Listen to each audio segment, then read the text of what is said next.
چاہے تو ایک 100 پیر کے مزار پہ حاضری دے آ، لیکن جب تک ابا راضی نہیں اتنی دیر تک اللہ راضی۔ یہ حدیث پاک ہے، حضور نے فرمایا جس کے والد راضی اس کا اللہ راضی، اور جس کا باپ ناراض اس کا اللہ۔ ہاں بے شک، اب یہ حدیث ہے نا، تو سارے ولی ایک طرف بیٹھ جائیں، کہیں یا اللہ بخش دے مرید کو، لیکن اگر ابا کہے یا اللہ نہ معاف کرنا، تو اللہ ان اولیاء کی نہیں مانتا، والد کی مانتا ہے۔ اس لیے بلے شاہ آسمانی اڈ دیاں پڑھنا ہے، جیڑا گھر بیٹھا انہوں پڑھیا ہی نہیں۔ بھائی یاد رکھو، ماں باپ سے پیار کرو، ان کی خدمت کرو، ان کے پاس بیٹھا کرو، اور ماں باپ کو ٹائم دیں، وقت دیں، چند گھڑیاں ان کے پاس بیٹھیں۔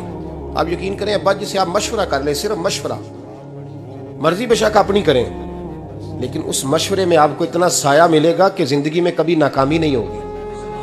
اور اسی سجن دی مننی ابے دی نہیں مننی، وہ پھٹے پہ جو نلائق ہماری طرح کا بیٹھا ہے اس سے مشورہ لینا ہے، والد سے نہیں لینا۔